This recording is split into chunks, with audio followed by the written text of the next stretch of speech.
Two guys, same salary, same city, same $10,000 in savings. One went all in on Bitcoin. The other bought index funds. 1 year later, the results are going to shock you. Welcome back to the Math Filter, where we break down the real numbers behind the biggest money decisions people make in real life. If this is your first time here, hit that subscribe button right now, because this channel is all about turning boring finance facts into stories you actually can't stop watching. Let's get into it. Austin, Texas.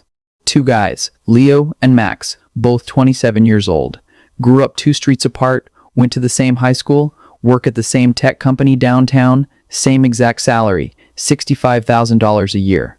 Same apartment complex too, just different floors. If you looked at their bank statements side by side, you literally could not tell them apart. $10,000 in savings. Each. To the dollar. One Friday night, a few beers in, the conversation turns to money, like it always does when you're in your late 20s, starting to panic about retirement and rent and everything in between. Max leans back and goes, "I'm putting my 10 grand into Bitcoin. I don't care what anyone says. People turn $5,000 into $1 million doing this. That's gonna be me." Leo just shakes his head. "That's gambling, not investing. I'm doing the boring thing. S&P 500 index fund. Slow and steady wins." And just like that, the bet is on. Same starting line. Same amount of money. 2 completely different roads. Now here's where I come in. I'm not here to tell you who's right. My only job is to show you the real numbers behind every single decision these 2 guys make. No opinions, just data. Because the market doesn't care about your feelings, but it will absolutely expose your relationship with risk. Monday morning, Max transfers his $10,000 into Bitcoin. All of it. One transaction. Leo sets up an automatic index fund purchase. Same day, same amount, completely different mindset. Quick numbers here. Bitcoin's volatility, historically, runs about 4 to 5 times higher than the stock market. In plain English, Max's money could swing 20% in a single week. Leo's money might take a full year to move that much. Same starting point. Completely different emotional ride waiting to happen. If you're already picking a side in your head right now, Bitcoin or stocks, drop it in the comments, because I want to see this debate before we get to the ending. 3 months in, everything's calm. Then it hits. Crypto takes a nosedive.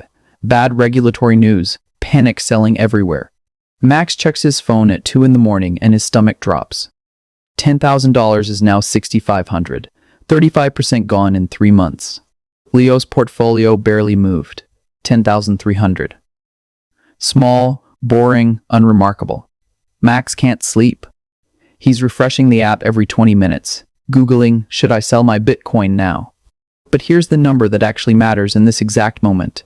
Bitcoin's worst historical drawdowns have gone as high as 80% in past cycles. 80. If you're not mentally ready for that swing, you will make emotional decisions instead of rational ones. Compare that to the stock market's worst crash in recent memory, 2008, which dropped 37% and fully recovered within about 2 years. That's the real difference between these 2 assets. It's not just which one makes more money, it's which one you can actually survive holding without losing your mind. Max calls Leo at 2 a.m., ready to sell everything. Leo, half asleep, tells him, "If you sell now, you're taking a 35% loss and making it permanent. You're guaranteeing the worst outcome." Max doesn't sell, but he doesn't sleep either. But then something happened that neither of them saw coming. 6 months pass, and Bitcoin starts climbing again. Institutional buying, good regulatory news, momentum building fast. Max's $6,500 climbs back to $10,000, then $12,000, then $14,000. Suddenly, he's posting screenshots in the group chat, calling himself a genius, telling coworkers that anyone still in index funds is missing out. Leo's sitting quietly at $10,800. No drama, just a slow, steady climb. Here's the part most people miss. The same volatility that crushed Max for 6 months is the exact same volatility that made him money in the next 6 months. It's a double-edged sword. High-risk assets can absolutely outperform short-term, but you have to survive the valley to reach the peak. And statistically, most retail investors sell during the crash and never make it to the recovery. Max got lucky he didn't fold. Luck and strategy are not the same thing. Word gets around the office. A coworker named Tyler sees Max's gains and dumps $5,000 into Bitcoin right at the peak because he doesn't want to miss out. Classic mistake. Buying off hype instead of understanding the risk. 1 year later, 12 full months since that Friday night at the bar. Here's where everybody lands. Max's Bitcoin bet, $10,000 into $17,000, a 70% return. Leo's index fund, $10,000 into $11,000, a 10% return.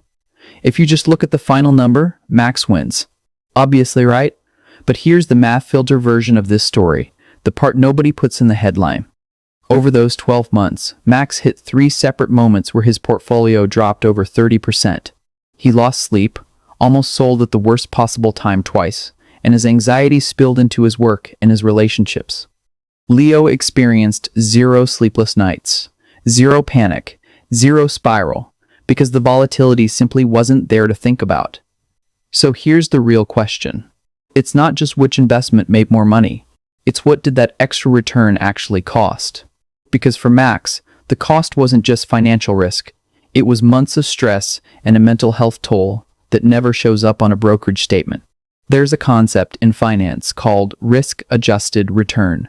How much return you got relative to how much volatility you had to survive to get it.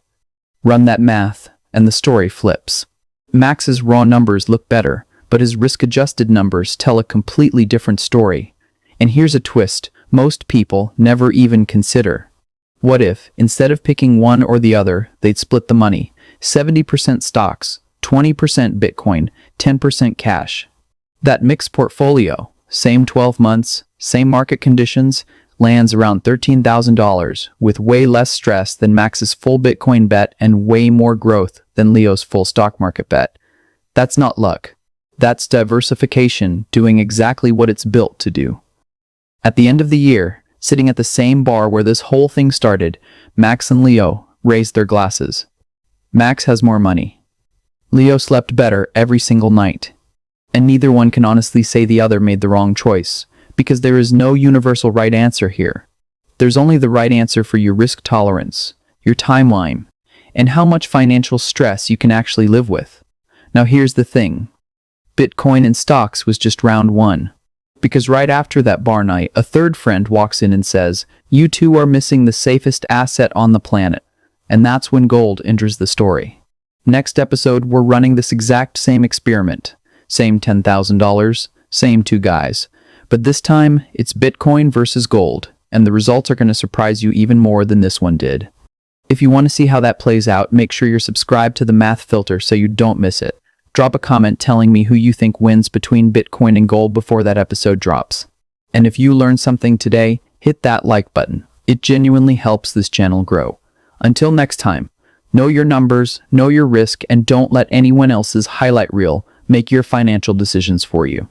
I'll see you in the next one.